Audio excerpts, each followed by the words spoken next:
Audio Jungle.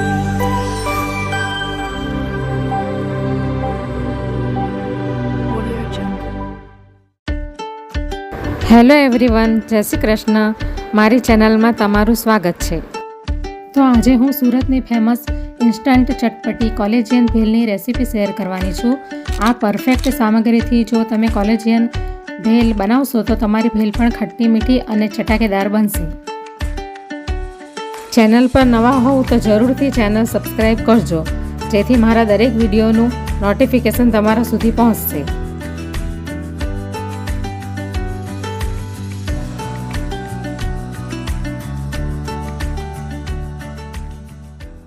તો આજે હું સિંગદાણાની ભેલ બનાવવા જઈ રહી છું, જેના માટે મેં આ સામગ્રી લઈ લીધી છે બધી. તો આ અડધી પોણી વાટકી જેટલી મેં ખારી સિંગ લીધી છે, જેને મેં ફોતરા એના કાઢીને એને ક્લીન કરી દીધી છે.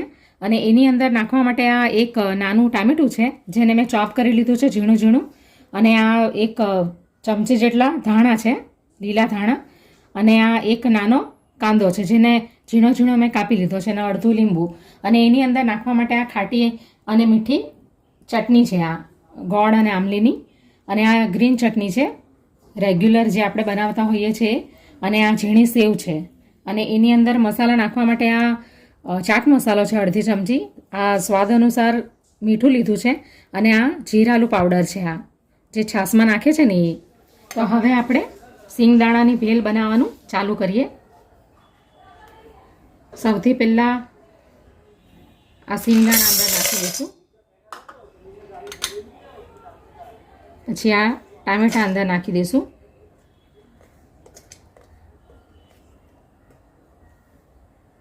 આ કાંદા પણ અંદર નાખી દઈશું. કોથમીર પણ નાખી દઈશું અંદર. આ લીંબુ પછી નાખીશું. હવે આ ખાટી મીઠી ચટણી. તમને જે પ્રમાણે ખાટું મીઠું તીખું જે પ્રમાણે જોતું હોય એ પ્રમાણે તમારે અંદર નાખવાનું. આ ગ્રીન ચટણી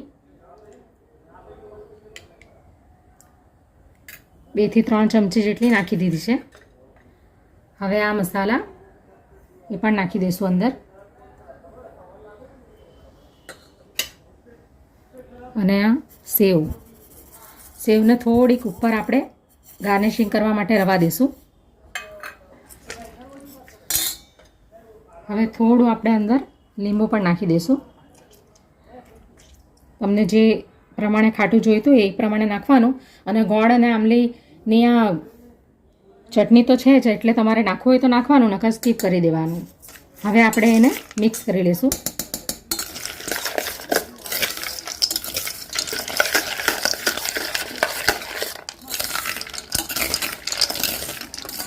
હવે આપણી ભેલ મિક્સ કરી લીધી છે બધી. હવે આપણી ભેલ સિંગદાણાની તૈયાર થઈ ગઈ છે.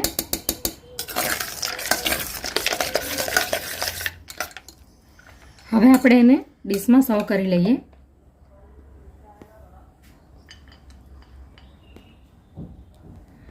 તમારે અંદર સામગ્રી ઓછી વધારે કરવી હોય તો કરી શકો. તમે સિંગ ઓછી લેવી હોય તો સિંગ ઓછી લઈ શકો. કાંદા ટામેટાં જે વસ્તુ તમારે વધારે અથવા ઓછી લેવી હોય તો એ પ્રમાણે તમે એ ક્વોન્ટિટીમાં તમે લઈ શકો. આ પ્રોટીનથી ભરપૂર એવી સિંગદાણાની ભેલ છે, જે ખાવામાં પણ સારી લાગશે અને હેલ્થ માટે પણ સારી છે. અને બનવામાં પણ એકદમ ઇઝી છે, સરળતાથી બની જાય એવી ભેળ છે આ. તો ઘરે જરૂરથી ટ્રાય કરજો. તો તૈયાર છે આપણી સિંગદાણાની ભેલ. હવે એની ઉપર આપણે આ ઝીણી સેવ નાખી દઈશું.